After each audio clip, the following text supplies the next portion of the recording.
You usually see me taking you somewhere right here at home, showing you what makes our area so special. But this time we're going a little bit further, and trust me, it's worth the trip. We are taking you to a place Toledoans are flocking to right now, the Kentucky Bourbon Trail. More than 50 distilleries spread across Kentucky's bluegrass region.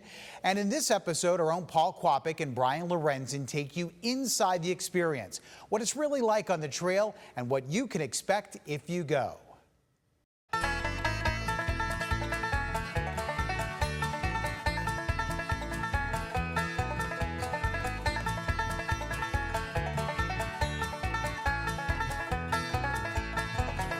We love bourbon. Oh, it's a beautiful place. Bourbon trip. We do it every year. Every year. Dad, uncle. This mash bill is really, really unique. I think we might be here for the bourbon. We like to send the women shopping and then drink the bourbon.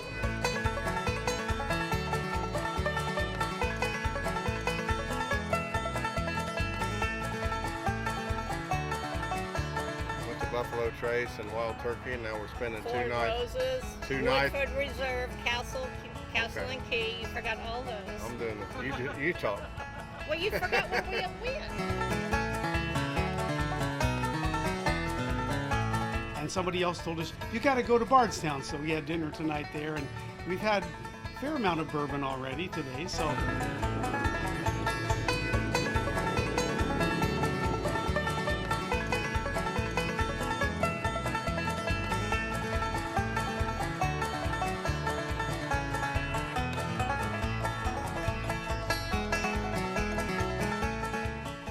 Let me know when we're ready, okay guys? So Neat in Bardstown is going to be Neat's second location. The first location was in Louisville, and it's already had a lot of accolades for different awards for the bar up there. Neat, right? I gotcha. So a lot of my Dusties are very unusual. We have Early Times that's going to be from 1969. It's a 4-year bourbon. But it has a lot of complexity to it that you wouldn't expect a 4-year bourbon to have, and not a lot of people can say they drank something from 1969, so that's pretty cool. First one for you. Yep. We never seen a rick house before We didn't even know what a rick house was. Nope. Our buddy Rick didn't know what a rick house was.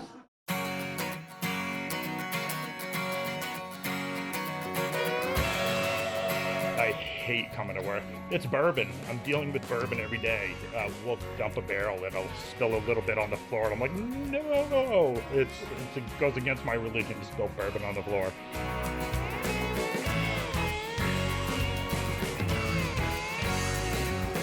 This is the first thing I saw when I came in to do an interview.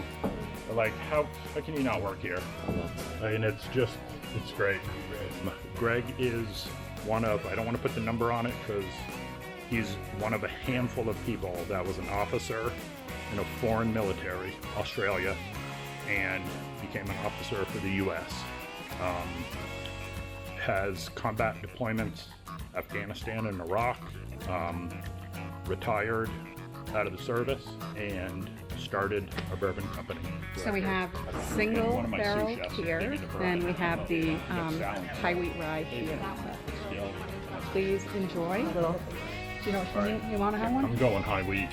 Larrikin has the only cigar lounge on the Bourbon Trail, and we have the only walk-in humidor, which we haven't even gone down there yet, but it's crazy. So we went to Wild Turkey, we passed it, we're like, let's check it out. So we walked in. The ryes were really good. It's a neat place. The tasting room is really cool. We like that a lot. This guy right here went into the cigar room, tried on the smoking jacket. Oh, the smoking jacket. And I think it was the best he's ever run. It's fun to be part of our growth.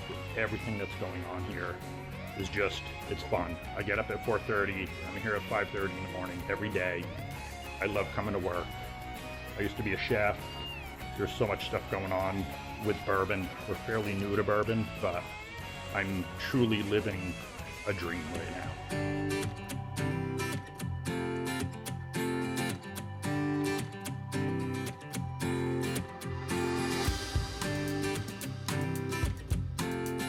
I can tell you this still right here is 650 20 gallons.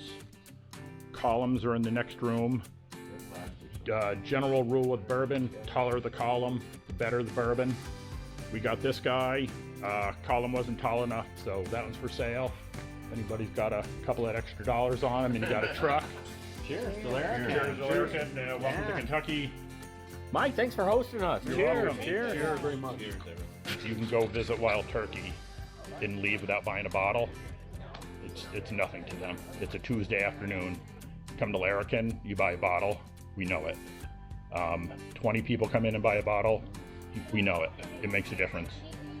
Craft, small, everything makes a big, big difference.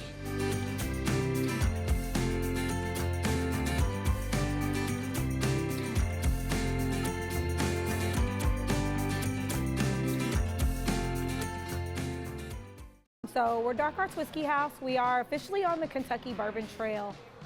We were started initially at 4/20/2023 is when the name and the entity was formed. We're first bottled in October of 2023.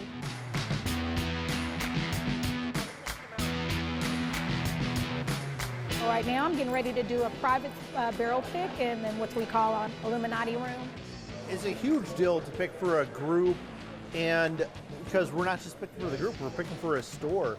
So it's all a huge deal. But at the same time, I think that the thing sort of about barrel picks is. So we're going to go left to right, just like how you read. So 1, 2, 3, 4. And this is in order of flavor profile that you requested, but also in order of intensity of the finishing barrel. He has a very refined palate. Is that you really do want something that's unique and different. You don't want something that's run-of-the-mill or something that's familiar even. So you want to identify that as your number one? Yep. I don't have the serious palate, so I just like if it's hot, if it's not hot, if it's smooth, if it's alcohol. Basically, we'll pretty much drink anything, I think. So do we have one that we can totally eliminate? So the group that I have today put in a special request for a type of whiskey that they want and a type of finish that they want. So I try to gather anything that would be along that flavor profile and go ahead and prepare some samples for them to try so they can range through and select a single barrel. And from that single barrel, then they would be a more cohesive taste and for their customer base. I like the nose.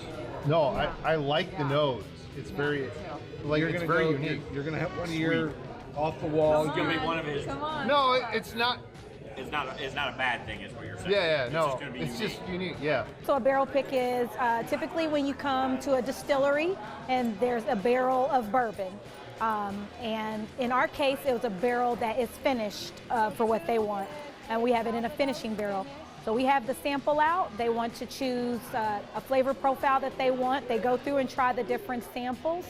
And from there, they decide to pick a larger volume. So the barrel pick is usually for people who are looking for a larger volume to take with them. Sure, you can go to a store and get something off the shelf, but to be able to get something that is, you can't buy this anywhere else, or this is completely unique and you picked this out with a group of friends, that's, you literally can't bottle that feeling. So we were trying ryes today, and they have a tendency to be spicier. And the one that I liked was the smoother one, and that's the one we ended up choosing. But if it's too spicy, just not my cup of tea. Yeah, it really burns. That's no fun, actually. It stings the nostrils. I want to keep tasting it to see if I can compare it to anything, but I'm not clocking anything. But it's so good and mysterious and unique. I love it.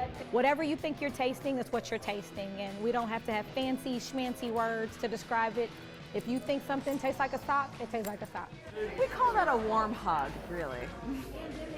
If it's hot, we don't want a lot. If it's smooth, bring it on.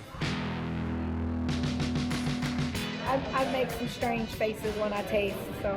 You get to taste things that most of the general public will never have the opportunity to taste.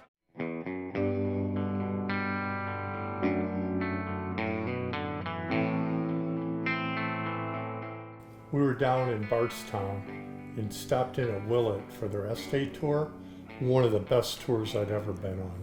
So basically they don't want video, they just want pictures because there's a lot of stuff they want to keep a surprise when you do the tour. But we were pleasantly surprised. It was an awesome tour. Definitely already thinking about going back again. We gathered together and then we went over to this room and we had a special cocktail. In the pour there is a handmade ice cube that's 2 by 2, and then on top of that they had our names individually wrapped on the ice cube, and it melted with the ice cube. They showed us how they make the ice cubes, which was really interesting, and the drink was, I must say it, for 10:30 in the morning was delicious. We got to fill 8 barrels of rye. So we physically actually had to guide the whatever it's called into the barrel and push a button and watch it fill, and then we had to cork the barrel and hammer it down, and then he would help us roll it so that we could just do a straight roll instead of a spin roll.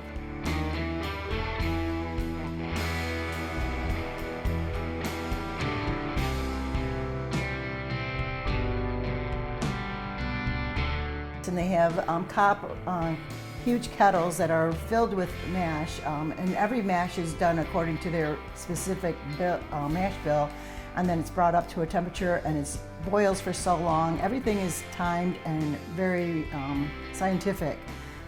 So anybody that likes science, this is the kind of thing to do.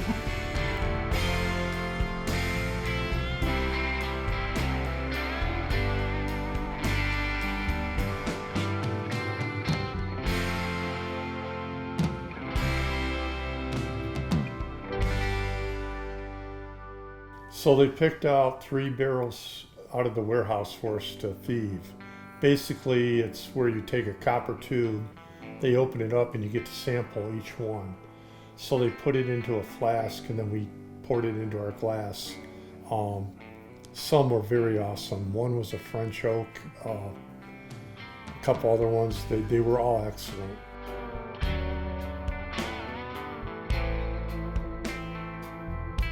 They all vary, as everybody's heard, the Kentucky hug, so your rye will give you that spicy, really hug, like, oh, and corn is more sweet and mellow.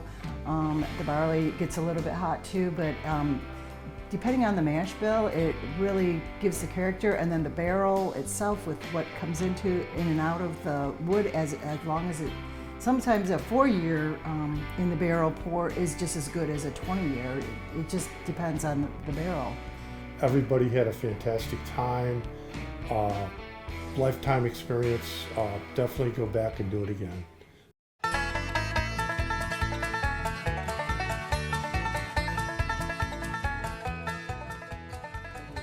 We're hiding from our wives so we can drink a lot of bourbon. Very good, very smooth. That one's very smooth. So what's your favorite part so far? The bourbon. Yeah. We've only been here like a half hour, so it's kind of hard to say. Dark Arts really stood out to us. The vibe was really cool. It just looked like a nice, relaxed place to come and have a drink. Greg said something that impacted me so much that we're only as good as our last single barrel. You know, a lot of history here, and it's drivable, really, from Ohio. The bourbon. Doing the tours and meeting nice people. I mean, I like liquor. What can you say? You know, I like them all. I always say that I'm an equal opportunity alcohol drinker. So. I'm very similar.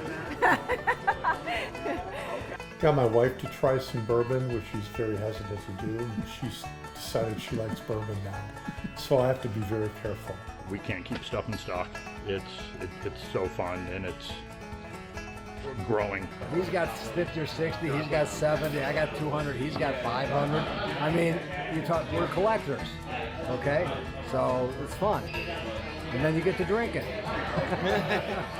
So much fun, lots to do, beautiful setting, and bourbon. So that's what we did. Yeah. Beautiful, hospitable, friendly, old style feel. Oh, for me, any day I wake up is a great day for me.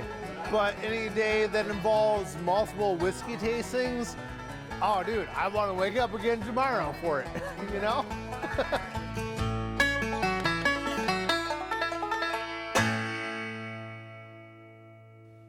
That was our own Paul Quapic and Brian Lorenzen taking you along the Kentucky Bourbon Trail.